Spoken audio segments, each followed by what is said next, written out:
नमस्कार दोस्तों। Law of one यानी एक का ज्ञान, या कह लीजिए एक का कानून, या कह लीजिए एक के तरीके। यह उसके सत्र 8 का दूसरा भाग है। दोहराया जाता है। इस किताब के द्वारा दी गई सभी जानकारियाँ और सूचनाएं आप जान भी सकते हैं, मान भी सकते हैं, नज़रअंदाज भी कर सकते हैं और सिरे से खारिज भी कर सकते हैं। तो दोस्तों, इससे पहले हम आगे बढ़ें, एक सवाल था जो पिछले सत्र में छूट गया था, तो उस सवाल से हम शुरुआत करते हैं, फिर आगे बढ़ेंगे। तो वह सवाल था कि डॉन पूछते हैं, इन विमानों की सबसे तेज गति क्या है? तो रा कहते हैं, इनकी गति तुम्हारी धरती की ऊर्जा को यदि 2 बार गुणा कर दे तो उतनी है। यह ऊर्जा बदलती रहती है। जिसको तुम रोशनी की गति बोलते हो, यह उसकी आधी है। ये इसलिए है कि इसके आकार अभी ठीक नहीं हैं। तो दोस्तों, इसके आगे हम इसी सत्र को आगे बढ़ाते हैं जहाँ से ये छूटा था।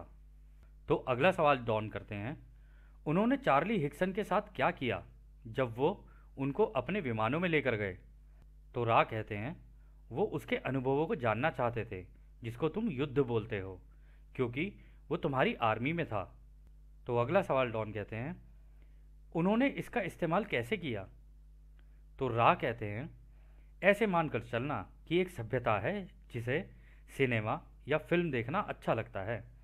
उनको एक हीरो की भावनाओं और अनुभवों को देखना अच्छा लगता है। इन अनुभवों को वो चार्ली से सीखना चाहते थे, क्योंकि उनको तुम्हारी आर्मी में हीरो माना जाता था। तो डॉन कहते हैं, क्या चार्ली भी इसी सभ्यता का हिस्सा थे जो यहाँ जन्मे थे? तो रा कहते हैं, नहीं, चार्ली का इस सभ्यता से कोई लेना देना नहीं था। तो फिर डॉन कहते हैं, क्या वो उससे युद्ध के अनुभवों को सीखना चाहते थे? तो रा कहते हैं, हाँ, तुम ठीक कह रहे हो। तो अगला सवाल डॉन करते हैं, क्या ये सभ्यता के लोग दिखने में साधारण से हमारे जैसे थे? क्योंकि चार्ली के बयान से तो वो दिखने में अलग लग रहे थे। तो रा कहते हैं, वो बिल्कुल वैसे ही थे दिखने में जैसे कि उनका ग्रह और वहाँ के लोग दिखने में लगते हैं। हर ग्रह के लोग दिखने में अलग हो सकते हैं, जैसे कि तुम इस मिट्टी, पानी और अन्य कणों से बने हो, वैसे ही वो अपने ग्रह के कणों से बने हैं। हालांकि वो तुमसे दिखने में ज़्यादा अलग नहीं थे। जब हम भी तुम्हारे बीच में आए थे तो तुम्हारे जैसा रूप धर कर आए थे। यदि हम अपनी असली रूप में आते तो दिखने में रोशनी के जैसे लगते। तो डॉन कहते हैं, जो चार्ली से मिले थे वो किस घनत्वता के थे? तो रा कहते हैं, वो भी तीसरी घनत्वता के ही थे, परंतु विकास और अनुभवों में तुमसे काफ़ी आगे थे। यह समझना जरूरी है कि वो चार्ली को ये समझाने आए थे कि उसके जन्म से पहले वो दूसरों की सेवा का वचन या संकल्प लेकर आया था, परंतु यहाँ वो युद्ध क्षेत्र में दूसरों की जान ले रहा है। तो डॉन कहते हैं, इन लोगों का घर या ग्रह कहाँ है? तो रा कहते हैं, यह सीरियस आकाशगंगा के हैं। तो दोस्तों, सीरियस गैलेक्सी के लोगों भी हमारी तरह ऑलमोस्ट काफ़ी हद तक हमारी तरह ही देखने जैसे के हैं, परंतु उनकी यदि अगर आपको जानना है कि वो दिखने में कैसे है, तो जैसे हमारी नाक होती है ना, उनकी नाक ऐसी होती है बट हल्की सी चपटी सी होती है, बट इतने बड़े बड़े, जैसे हमारी नाक होती है ना, इतने बड़े बड़े वो होते हैं नाक में छेद, इतने बड़े बड़े नहीं होते। और जैसे हमारे कान होते हैं ना, तो हमारे कान तो बड़े होते हैं, उनके कान बड़े नहीं होते। जितना हमारे कान का छोटा सा हिस्सा है ना, मतलब जितने में से हमें सुनाई देता है, उससे हल्का सा और बड़ा कर लो, बस इतना ही है। और जो इनके होंठ होते हैं ना, वो ऐसे होते हैं कि जैसे किसी ने छोटे से बच्चे के होंठ हों और उसके ऊपर लिपस्टिक लगा दी हो, इस तरीके के इनके वो होते हैं। और आंखें बिल्कुल ऐसे होती हैं जैसे बादाम होता है ना, बादाम, बादाम की शेप के होते हैं। और सुंदर सुंदर आंखें होती हैं, अलग अलग रंग की होंगी पर सुंदर सुंदर आंखें। और जो इनकी भौहें होती हैं वो क्या कहते हैं, बहुत ही हल्की होती हैं। और जो बाल होते हैं, वो बाल भी बहुत ही हल्के, बहुत ही कम, क्योंकि वो ज़्यादातर मेडिटेशन वगैरह ये सारी चीज़ें करते हैं, तो वो ज़्यादा रखते नहीं बाल सर के ऊपर, कम ही हल्के हल्के छोटे छोटे बाल रखना पसंद करते हैं। और हाँ, दाढ़ी वाड़ी नहीं होती उनकी, वो बड़े साधारण किस्म के होते हैं। परंतु कपड़े वपड़े अगर आप उनके देखोगे तो वो कपड़े ऐसे नहीं बनाते हैं। उनका कपड़े बनाने का तरीका ये है कि जैसे मान लो इसी हवा में, उनको पता है कि इसी हवा में सब कुछ है, रचयिता ने सारी चीज़ें डाल रखी हैं। तो एक उनकी कोई जगह होगी, वहाँ जाएंगे, वहाँ खड़े होंगे, उस हवा के अंदर से ही सारे जो कण होंगे ना एक जगह इकट्ठे होकर इनके शरीर पे बन जाएंगे और एक कपड़े का रूप धारण कर लेते हैं। और वो जो कपड़े होते हैं ना वो शरीर पे एकदम इतने टाइट होते हैं, इतने टाइट होते हैं, टाइट मतलब बिल्कुल शरीर से लग जाते हैं, आपको पता ही नहीं चलेगा कि कपड़े हैं भी या नहीं भी हैं। मतलब ऐसा लगेगा जैसे कभी कभी हम जिम जाते हैं तो जिम जाते हुए वो एकदम टाइट फिटिंग कपड़े नहीं पहन लेते, वैसे कपड़े होते हैं। तो आप हमसे पूछेंगे कि हमें कैसे पता है, तो हम कहेंगे सब उस अनंत रचयिता की माया है, बस पता है। तो अगला सवाल डॉन करते हैं। सबसे ज़्यादा चौंकाने वाली जानकारी जो मुझसे विश्वास करनी भी मुश्किल हो रही है कि हमारे अमेरिका के पास इतने घातक 573 विमान हैं। हमारी सरकार में कितने लोगों को इसकी जानकारी है और कितने लोगों की इसकी जानकारी नहीं है? तो रा कहते हैं अभी तक करीब 1500 लोगों को इसकी जानकारी है और यह अंक बढ़ रहा है। जैसे जैसे और लोगों को यह पता चलता जा रहा है वैसे वैसे यह अंक भी बढ़ता चला जा रहा है।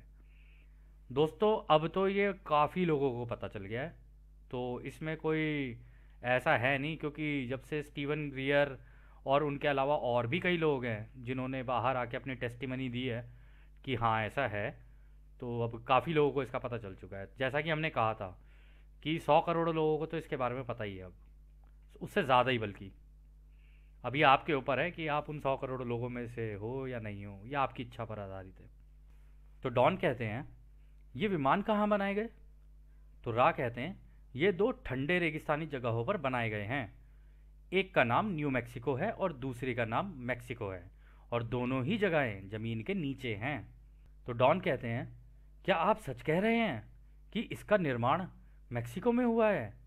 तो रा कहते हैं हाँ यह ठीक है। यह हम तुम्हें बताना चाहेंगे कि ये जानकारी हालांकि काफ़ी खाली खाली सी है और इसका महत्व एक के ज्ञान के आगे कुछ भी नहीं है।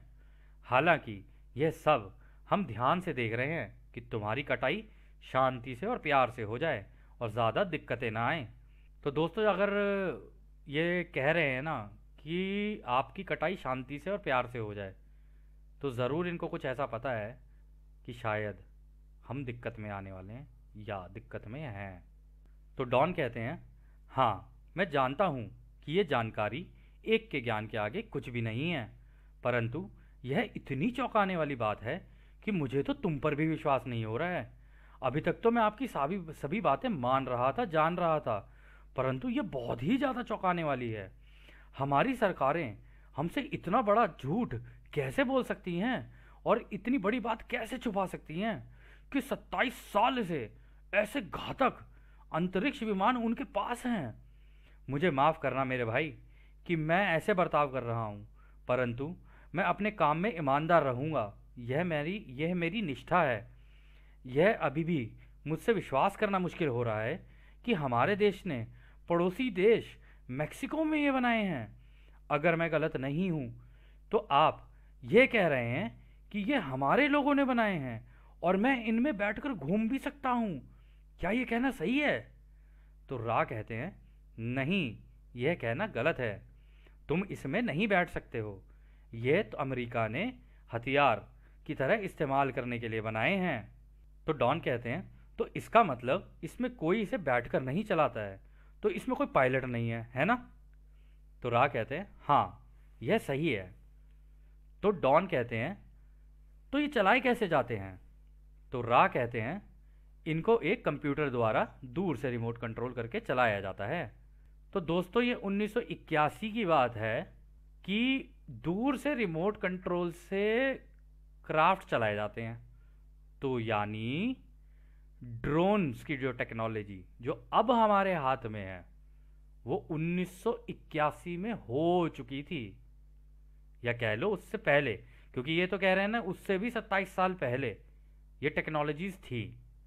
तो डॉन कहते हैं तो इसको मैक्सिको में ही क्यों बनाया गया? तो रा कहते हैं वो इसलिए क्योंकि वहाँ के रेगिस्तान में दूर तक कोई आबादी नहीं है। इसलिए तुम्हारे और मेक्सिको की सरकार ने मिलकर इसे ज़मीन के नीचे बनाया है। मेक्सिको की सरकार के ऑफिसरों को ये नहीं पता था कि ये किस जगह और किस काम के लिए इस्तेमाल होंगी, क्योंकि उनको लगा था कि यह जगह वैज्ञानिक तरीकों के प्रशिक्षण द्वारा जीवाणु, बैक्टीरिया और वायरस फैलाने वाले हथियार बनाने के लिए की गई थी। तो दोस्तों, ये अभी का खेल नहीं है, ये बहुत पुराना है। जय हो अनंत रचयिता की जय हो। तो आगे डॉन कहते हैं, क्या इसी तरीके के विमान में डैन फ्राई को ले जाया गया था?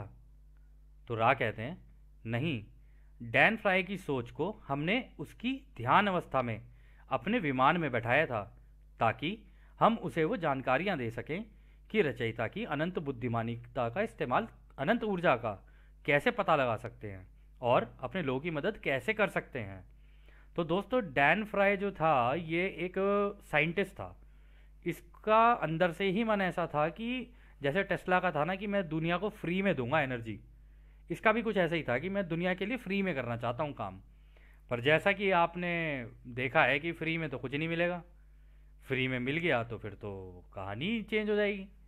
तो ऐसा नहीं किया गया इस किताब के मुताबिक। और आपने भी सुना होगा अभी बीच में भी जब हम छोटे हुआ करते तो एक बात चली थी कि पानी से चलने वाली गाड़ियाँ आ गई हैं। अगर गाड़ियाँ पानी से चलने लग गई तो तेल की ही ज़रूरत नहीं पड़ेगी, और तेल की ज़रूरत नहीं पड़ेगी तो आप समझ ही सकते हैं। खैर, समझदार तो आप हैं ही, क्योंकि मार्क इधर है और तेजा यहाँ है।